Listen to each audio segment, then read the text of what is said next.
Longevity, a long duration of individual life.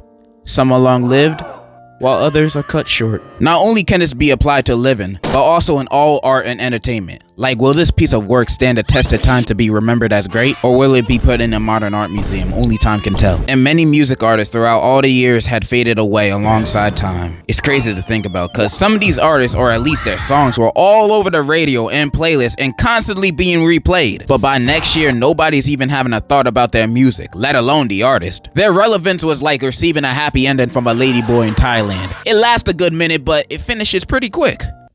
Don't judge my hobbies. Some get the stinky end of this deal by having short bursts of fame, then run straight into irrelevance for the rest of their, well, lives. And the rest are lucky enough to be one-hit wonders, with their hits being so timeless that we never forget them. Like, who can forget 1,000 Miles by what's her name? I swear, every time that song comes on in a crowded place, every bad thing that's going on in the world at that moment comes to a halt, and all of us sing along in perfect sync. This song legit brings world peace. She doesn't need another hit. And Silent Hill with Watch Me Wimp, Watch Me Nene. I mean, none of us are playing that song nowadays, but when it was out, it was big. Like, all the kids were dancing to that song, playing it everywhere.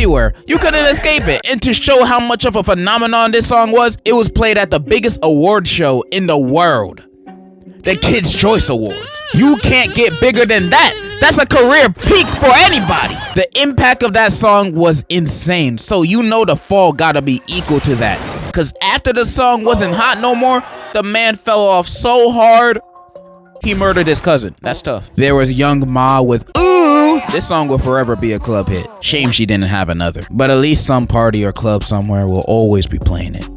Well, I don't know. I'm not allowed in clubs, so. Estelle's American Boy, it hurts saying she's a one-hit wonder, but the song is amazing. Also with a goated verse from the GOAT. The song is genuinely perfect. Well, she ain't really a one-hit wonder if you count the hits she made on Steven Universe. But forget everything I just said. When we think about the best artists to fall off, we think of the ones that had a big breakout song, an album that made people think this person will be here for the long run. They will become a household name, only for them to be in love and hip-hop a few years later. I'm sadly talking about Fetty Wap. Fetty Wap, artist that comes from Jersey, represent! And probably the most popular rapper to come from here. Like, I was searching New Jersey rappers, and the second result is Fatboy SSE, so we're kind of lacking. Fetty Wap in 2015 literally blew up the entire hip-hop industry with his sleeper hit at the time, Trap Queen, which came out a year prior before it even reached the Billboard charts. And when I tell you everybody was singing this song, it was playing on every radio station, you couldn't escape it.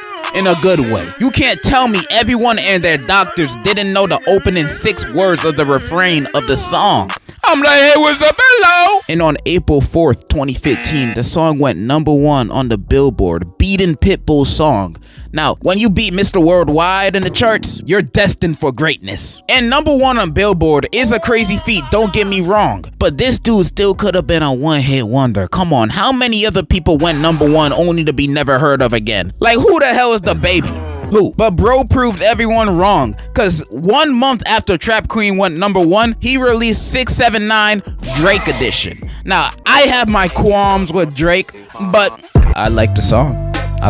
Proving he ain't no one-hit wonder, but at least 2. But soon after that, he released his self-titled studio album. Bro did not waste time. He saw the spotlight was on him, and he took his opportunity in the best way possible. Again, My Way, RGF Island. This album was filled with hit songs, or at least songs that would be played all over social media. Like, Fetty Wap was basically the go-to artist to use in your Vine back then. And this dude's music was being played all the time on repeat. He was also making the songs he was featured in hits. Like, nobody listened to Save That Money for Little Dicky, let's be honest. We're all listening for that hook. It seemed like this guy was unstoppable, and you could tell he felt that way too. Cause 1 month after he released his studio album, he released another album. The consistency is crazy. And to top it all off, it was a collab album with none other than French Montana. If you don't know who French Montana is, it's that nigga that Diddy cropped out in that one photo, and for good reason. This man is not a good rapper. Never in your life have you been in a car or a function and someone says, hey, put on that new French Montana. You never heard that. And if you have, you need to find new friends. These are the people that are bad influences that your mom and dad were talking about. Go hang out with murderers and drug dealers instead. At least those guys will have a more positive impact on you than a nigga that willingly listens to French Montana. You have free will in this beautiful life you have, and you spend it on that? You can't trust them. Anyways, their album was called Coke Zoo, and it's 13 songs, and it's a toucan of ass. Now, Fetty did have a better performance than French on here, obviously, but French had way more songs and verses than him, and overall, the album is just very bland. No song sticks or stands out. It's just a nothing burger, bro. It has no replay value whatsoever. And after this project, his music slowed down on coming out, which is fine. He don't have to be like YoungBoy releasing an album every 3 days. In 2016, the next year, he had a good few charting songs he was featured in, and also his own single, Wake Up, peaking at 50 in the Billboard Hot 100. And during this period of time, it felt like the calm before the storm. Fetty was still in people's mouths. He was still performing sold out shows and still charting. He was still very much popular. But after 2016, he kind of faded away out of the public eye more and more. He has released projects since then, but none of them created any buzz because overall, all of them were pretty meh. But also, there were no hits. See, Fetty Wap was very much a hit rapper, which is not a bad thing. It's just a bad thing when you want a fan base that would actually stay. And since he wasn't making any more hits, more people stopped talking about him. Plus, his new music sounds identical to the rest of his other music. I mean, you can say the same thing for other artists too, but Fetty's music also sounds dated. Like he was a product of his time and didn't try any new sounds or styles with his music to catch up to his own contemporaries. Other than that 2018 6ix9ine song Kiki, he has kind of disappeared from the popular space of music. And since then, in late 2022, he's pleaded guilty in drug charges and he's looking at 5 to 40 years in prison. That's tough. But also during his fall off, Trap Queen is diamond. 10 million units sold. So at least he will also have a legacy to look back on in hip-hop history. Fetty Wap may have been a victim of falling down the stairs with a mediocre at best discography to look back on. There's another artist that I believe fell off, but on top. Goat-Ye. Goat-Ye was a solo artist from Australia who started his pro music career in 2001 when he released his self-titled EP. And during these years, he sent his EPs to radio stations, building a name for himself up to the release of his debut album, Like Drawing Blood, in 2006. And this album is actually pretty good. The songs have a unique flow and groove to them, and I'm terrible at describing music I like. The music sounds good to my ears. And apparently others thought the same because this album was pretty successful in the indie space. It was critically acclaimed. It was voted best album of 2006 in a listener poll by Triple J, a popular Australian radio station. The track Heart's a Mess was ranked number 8 on the station's Hot 100 of 2006. It also went platinum in Australia. Like, bro wasn't a nobody before his real big hit happened, or at least not a nobody in Aussie land. It even won iTunes Album of the Year in the UK in 2008. Bro was kind of a big deal, and he would become an even bigger one once he released his second solo album in 2011, Making Mirrors, where one of his lead singles, Somebody That I Used to Know, well, blew the fuck up. I love this song so much. Now, I wish I could pick a different song as my favorite, since I've listened to all of his solo music and also to seem more cultured, I guess. But this is my favorite song from him. No matter how many times I listen to it, even after 10 years later, it doesn't get old. And the whole sound of the song is unique too. Early 2010s pop radio songs were sounding more like electronic EDM dance music, sounding like a YouTube gaming channel intro. You know, a lot of them sound dated too, but not this song. Never this song. And the song did get his flowers, a lot of them too. And after his world tour, all eyes are still on him, especially since he just won the Record of the Year at the Grammy Awards. The people were waiting for more music from him. Except that ain't happened. Bro went radio silent, and not in a people weren't interested in him no more kind of way. No, bro disappeared from everywhere. Social media even started rumors saying he was dead, where he went out of hibernation just to tweet, "Nah, I'm alive." Then not long after the tweet, he posted a blog post saying he no longer will be releasing solo music and Goat-Ye will be no more. Huh? This dude just released one of the biggest songs of the decade and now he's quitting? Why? That's like shooting yourself in the foot. What the heck? Well, one, in the post, he said he wanted to only focus working on music with his band, The Basics. By the way, he's in the band. I didn't mention that. And in interviews, he talks as if he doesn't really want the insane fame in the first place, which is fine, I guess, if that's what he wanted. Plus, I bet he can have a steady living for the rest of his life on that one song alone. It's just missed potential. Because Goat was genuinely a great artist who could have stayed for the long run, instead of that one song being mostly his remembered legacy. Like Bronte is a great song and has a greater music video. More people should see this. He still releases music with his band The Basics, but I haven't listened to them yet. Plus, I've heard he's mainly the drummer. But Goat is a great musician, so I wouldn't be surprised if I do like his band too. And maybe, hopefully, he could release more solo music in the future. Alright, I'ma stop glazing this dude and move on to the next man. Or baby. Da Baby. Da Baby. Rapper. Meme.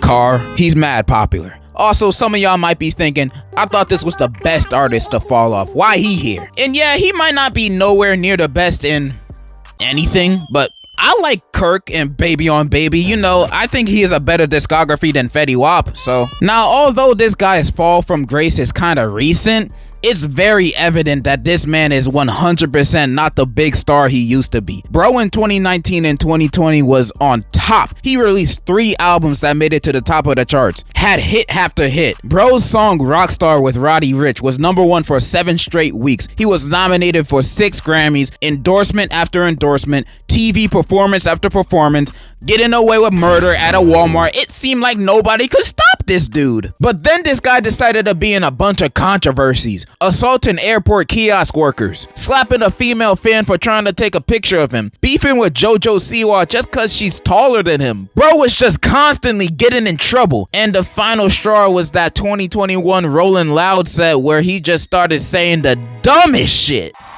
Ladies, if you like to shove bowling balls and pineapples up your pussy, put your cell phone flashlights in the air right now. And fellas, if you like sucking on balls, leave. I ain't with that gay stuff, man. Leave, man. I ain't no Frank Ocean. Leave that stuff at home. Yeah, dude said some homophobic stuff, and basically the whole industry turned on him. He lost a majority of his endorsements. Bro was pulled off of concert lineups, and overall, the public wasn't really messing with him no more. He even one time had to cancel his New Orleans show because it only sold 500 tickets in a venue that's supposed to seat 14,000. If that doesn't indicate a fall off, then I don't know what does. His recent album, Baby on Baby 2, only sold 17K first week versus his 2019-2020 albums that would sell 150K, getting #1 on the Billboard charts. It just seems like bro really messed his own career up for nothing. And some people still might say he hasn't fallen off. Look at his Spotify monthly listeners. Bro's still pulling big numbers. Okay, remove the Dua Lipa song and that cuts off at least half of these listeners off, minimum. Then remove Rockstar and that's probably -5 million right there. Most of this dude's listeners are only listening to his hits that most of the time he's only featured in. It ain't that hard to pinpoint this info. And do I feel bad for his fall off? No! Bro did this entirely himself. Even on his new album, Baby on Baby 2, on his song Socks, he says, "Lost 20 million for keeping it real, bitch. I don't give a fuck about no money." Bro isn't even sorry. He basically said all the apologies he said in the past don't mean nothing. But who knows? Maybe he will make a comeback. He has a new song that debuted #92 on the Billboard Hot 100. Although the Repo Reaper on TikTok is the only reason his song is getting any streams. That tells you where his career is at right now. Alright, I gotta move on from this dude and talk about a person that genuinely hurts my soul that I had to say this. Chance the Rapper. Chance the Rapper started his career with his breakout mixtape 10 Day, which was okay. But then the year after, Acid Rap came out and it was amazing. In my opinion, it's up there with hip hop's best all-time mixtapes. Bro brought a unique sound to hip hop with the fun, bouncy, and sometimes melodic tracks here. The whole mixtape brings a supreme vibe to it that a lot of other projects don't bring. Also, his ad-libs going every track, breathtaking. Revolutionary. Acid Rap is just a great project that introduced his talents to a much wider audience. Bro was destined to be big, especially upon the release of his album mixtape. The Coloring Book. In middle school, I adored this album. It was constantly in my rotation, and personally, I loved it more than acid rap. I had every song on here on repeat, and my favorite song on the album would change like every week. My favorite is All We Got. No, it's Angels. No, it's No Problems. No, it's Juke Jam. This album is like perfect. I mean, I don't think it's top tier hip hop music or anything, but I have zero complaints about the album other than the mixing and All Night, but I can forgive it. This album is great. I love this album so much. He deserved all the praise and awards he got from it. This album was a big part of my middle school days, and Chance was definitely one of my favorite rappers, period, during that time. I was deeply anticipating more Chance music in the future. I mean, he met Kanye West. He was never going to fail, right? So his next project was bound to succeed. And then it happened. 3 years after The Coloring Book, he announced his debut album, The Big Day. Holy guacamole. This was a big day for me. I couldn't wait. I was ready. And on Friday morning, 12 a.m. on release, I put on my headphones. I could feel the sweat going down my gluteus maximus. I am so happy. Then I pressed play. And as I was listening to the music, the songs felt a little off. A bit different from his previous music. It was perhaps a little more experimental. Or something. Maybe not that. Wait. Dog, what the fuck am I listening to? It was garbage. Dreadful. Gobbledygook, and not in like a French Montana Fetty Wap Coke Zoo nothing burger kind of way, because if it was, it would actually be better, because with a nothing burger you just get no nutrition or enjoyment out of it. The Big Day is like receiving a lobotomy. Like, first, this album had like 8 writers and 8 producers for each song. 2, the lyrics are just look at this. Peanut butter jelly with a baseball bat. Peanut butter jelly with a peanut butter jelly. It'll break your back.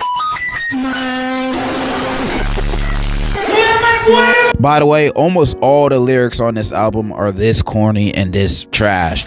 And when he's not talking about peanut butter jelly or God, he's talking about loving his wife. Now, I understand you love your wife, dude. I love your wife too. But if you're not gonna talk about your love for her in any kind of interesting way, or do it in any other creative way other than just say, I love her and she's beautiful, she's my queen. Bro, can you talk about something else? Can you talk about doing drugs again, please? Every song has the same rhythm, tone, feel. It doesn't change or do anything interesting, which is even worse since this album is almost an hour and 20 minutes long. Honestly, this is probably the most disappointing album from an artist I loved I've ever listened to. Cause even with the albums I don't like from artists that I love, there's usually a good few tracks I would come back to, that I like, but not this one. Not a single one on this album has replay value. And when I say these things, I don't mean for anybody to shit on Chance, because I still think overall he's a great artist. It's just this project upsets me so much because this has been basically his last album for the past almost 4 years. And the album sucks. The man has released very little music since this album, outside from that Christmas mixtape he released in 2020 with Omarion or whoever. I don't care. I'm not listening to that. That's not a real project. And I feel like this dude knows the bad reception his album gets. That's why he's been wearing his number 3 hat promoting Coloring Book for the past 7 years. I swear this hat is surgically attached to this man. Take that shit off already. Damn! Maybe I'm looking at Chance's last projects through rose-tinted glasses, because I listened to those albums as I was a kid. And even though The Big Day is a terrible album, I am so happy for the current success of Chance in his career. I love seeing him being part of modern media despite not releasing any music in a number of years. I am so happy for him. He might have fallen off quality-wise, but I only want future uphill success for him, no matter if he releases any more music or not. And if he does release more music, hopefully this album was just a hiccup and he starts burping again. And yeah, I feel like I've discussed enough in this video, although I definitely could make a part 2 to this. There's a few others off the top of my head that I could list, like Coldplay and Maroon 5. Like, how you go from this to this? Like, seriously. Also, there's one more that fell off quality-wise that I can rant about for days on end. But that's for another day. I feel like I've said my piece, and in conclusion, I kind of like hot shower. I'm sorry. It's kind of grown on me. I'm sorry. You remember me when